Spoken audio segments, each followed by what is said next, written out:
Do you know that feeling where the air just stops moving, like the world is holding its breath and you're the only thing left exhaling? That's how it started in the Blue Ridge, right around the time the dogwood started blooming.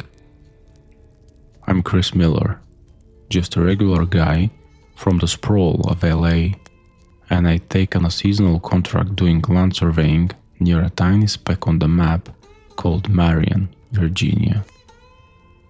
I needed a break from the city, the noise, and the constant hum of millions of people I didn't know. I thought 3 months in a cabin would be a reset, maybe give me some time to sharpen my hobby, wood carving, while I earned a paycheck mapping out old timber lines. But there's a specific kind of silence in those mountains that doesn't feel peaceful. It feels heavy. It was late April, and the weather was unnervingly calm, the kind of stillness that precedes a massive storm, even though the sky remained a pale mocking blue.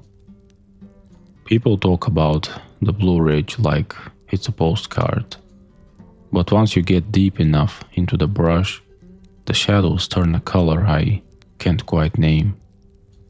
I was staying in a refurbished ranger station, a sturdy wood and stone thing about 40 miles from the nearest paved road.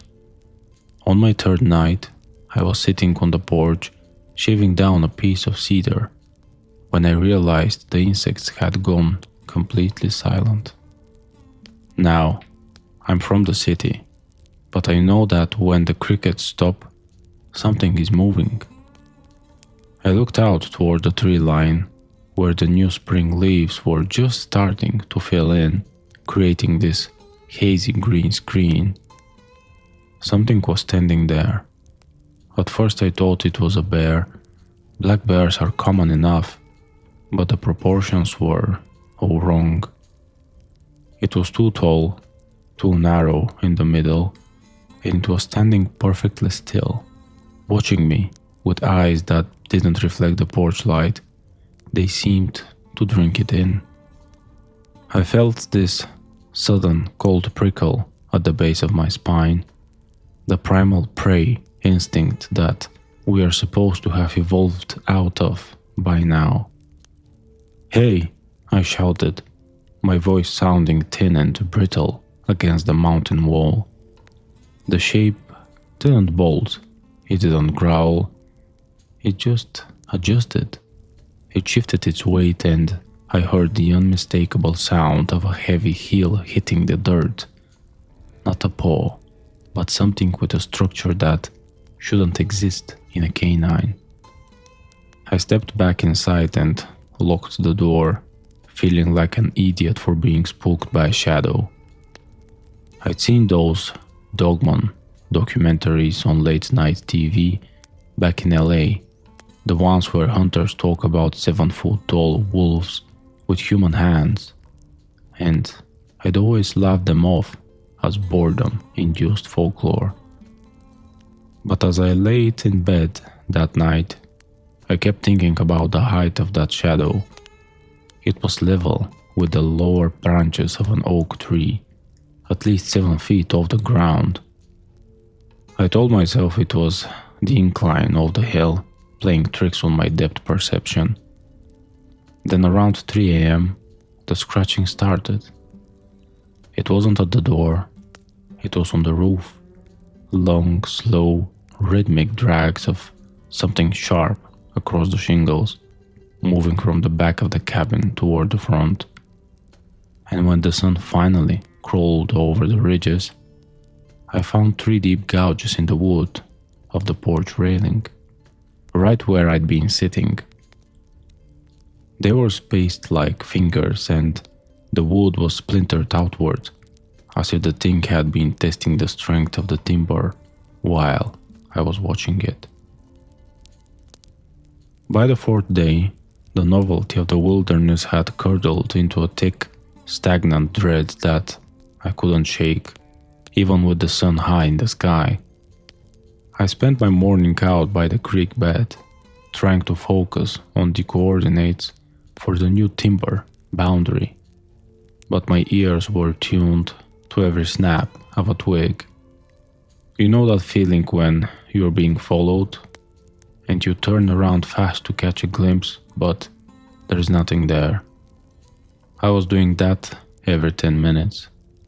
I kept thinking back to that late night movie I'd seen back in California, one of those low budget found footage things about a beast in the woods, and how I'd mocked the characters for not just leaving.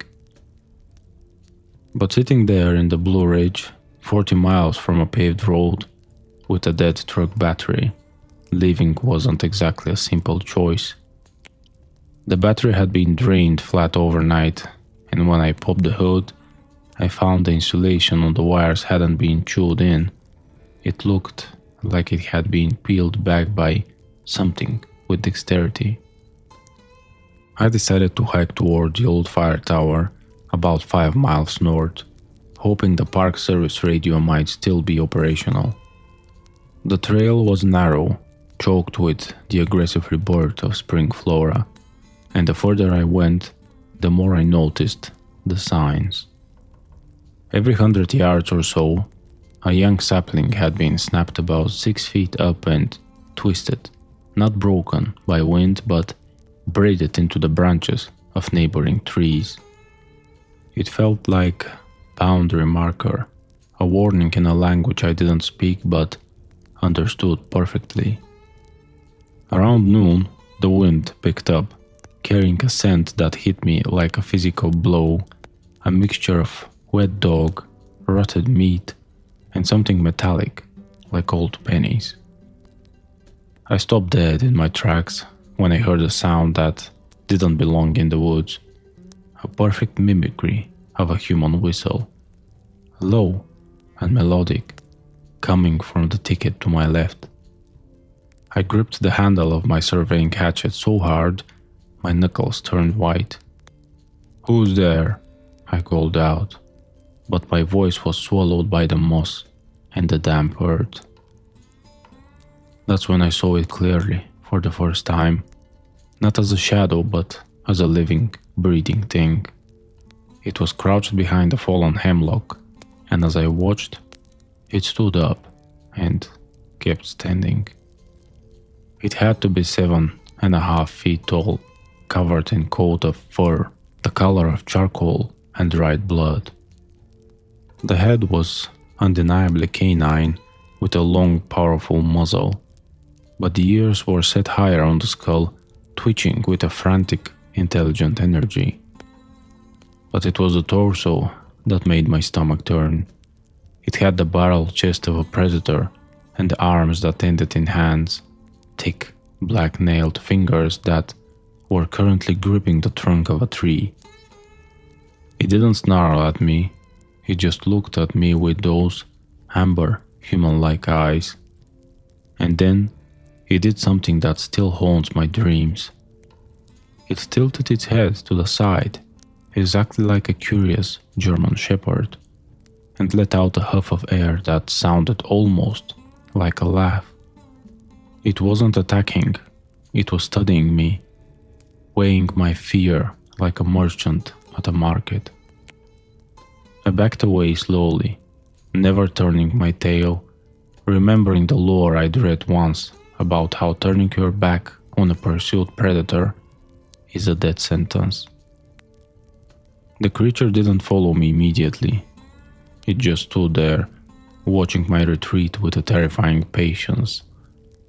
I made it back to the cabin just as the sun began to dip behind the peaks, casting long, skeletal shadows across the clearing. Inside, I barricaded the door with the heavy oak table and grabbed the only other weapon I had, a bear-grade pepper spray canister, and my wood-carving chisels.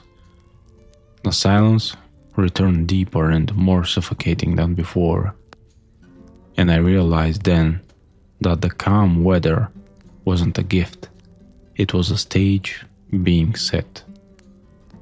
I knew it would be back tonight, and I knew It wouldn't be content with just watching from the tree line this time. As the last of the light died, I heard a heavy thud against the exterior wall, followed by the sound of something large and powerful sniffing at the gap under the door. The scratching didn't start on the roof this time.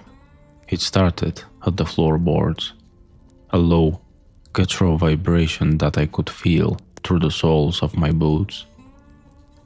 It was down in the crawl space, moving with a heavy rhythmic thumping that suggested something far too large for the narrow gap beneath the cabin. I stood in the center of the room, clutching my hatchet in one hand and the long, sharpened steel chisel in the other, my heart hammering against my ribs like a trapped bird. Suddenly, the thumping stopped, and the silence that followed was so absolute it made my ears ring. Then came the howl, not the long, mournful cry of a timber wolf, but a short, explosive roar that sounded like a man screaming through a mouthful of gravel. The glass in the front window didn't just rattle, it flexed inward, nearly shattering from the sheer volume of the sound. I barely had time to catch my breath before the first blow hit the door. The heavy oak table I'd used as a barricade jolted forward 6 inches, the wood of the doorframe splintering with a sickening crack. This wasn't a curious observation of the previous night. This was a focused, predatory assault. I scrambled toward the kitchen area, grabbing the bear spray and bracing myself behind the island counter. Another hit followed, then another, and I watched in horror as a set of black, curved claws punched through the thick wooden door like it was made of damp cardboard. The creature was trying to peel the door open, its fingers hooking into the wood and pulling with a strength that defied everything I knew about biology. I realized then that if I stayed in the cabin, I was just a canned meal waiting to be opened. "Get back!" I screamed, lunging forward and emptying a massive cloud of the pepper spray through the holes in the door.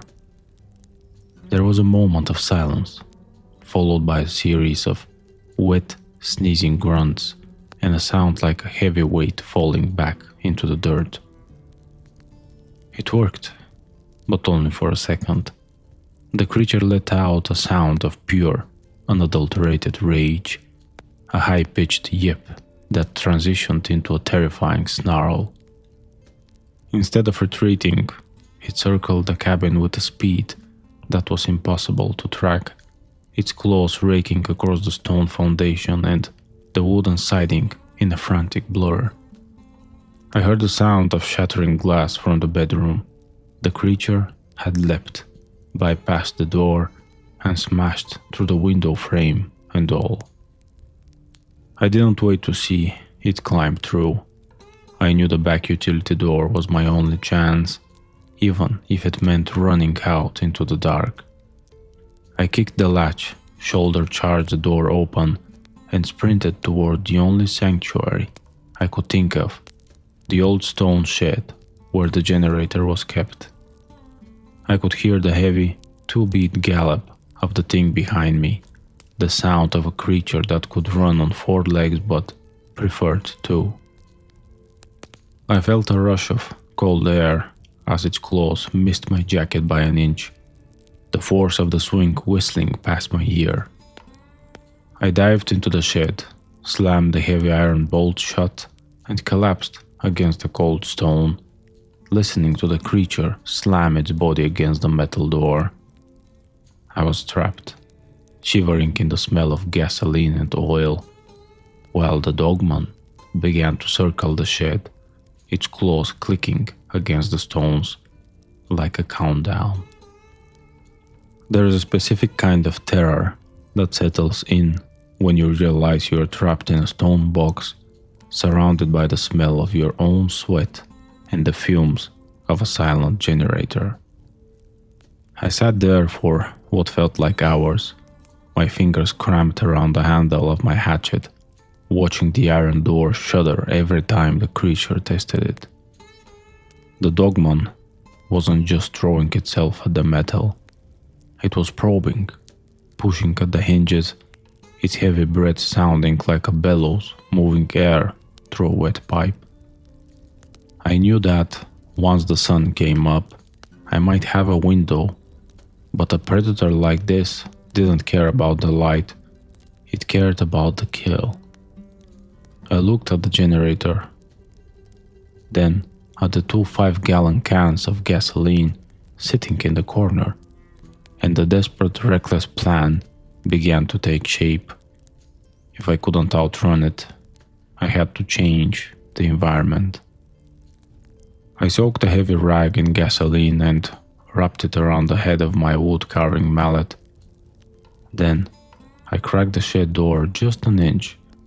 I could see its eye, large, amber, and impossibly intelligent, staring back at me through the gap. It didn't growl, it let out that low, melodic whistle again. A sound so human, it made my skin crawl. I ignited the rag with my lighter and shoved the flaming torch directly into the creature's face. It let out a shriek that sounded like a tectonic plate snapping, recoiling into the darkness and thrashing at its singed fur. That was my only opening. I sprinted out of the shed, not toward the cabin, but toward the steep incline of the ridge where the terrain was too rocky and narrow for a creature of its size to maneuver easily. I climbed until my lungs burned like they were filled with acid, my hands bleeding from the jagged shale. Behind me, I could hear the crashing of brush. The thing was coming, but it was slowed by the steepness and the pain of the fire. I reached the summit of the Devil's Elbow, a narrow ledge overlooking a 200-foot drop into the ravine. The moon finally broke through the clouds, illuminating the Dogman as it emerged from the tree line below me, its charcoal fur matted and smoking. It stopped, looking up at me, and for a second we just stared at each other, two hunters from different worlds. I reached into my bag and pulled out the second gas can, which I'd rigged with a slow-burning fuse made from my spare flannel shirt. "Stay down there," I yelled, my voice echoing off the granite walls. As it began its final lunging climb up the rocks, I dropped the can. The explosion wasn't huge, but the fireball was enough to trigger a localized rock slide on the loose shale of the slope. I watched as the ledge beneath the creature gave way, sending a cascade of stone and fire down into the ravine. I didn't see it die, I only heard one long, fading howl that was eventually swallowed by the sound of falling earth. I didn't wait to check the bottom. I hiked 10 miles in the opposite direction, following the ridge line until I hit the ranger station at dawn. I told them a bear had broken into my cabin and caused the fire, which was believable enough for the paperwork. I'm back in LA now, and the sound of the city traffic is the most beautiful thing I've ever heard. But sometimes, when it gets too quiet at night, I find myself looking at my wooden doors and wondering if they are thick enough. Because I know that thing didn't just want food, it wanted to see if I was worth the hunt, and I don't think it's done grading me yet.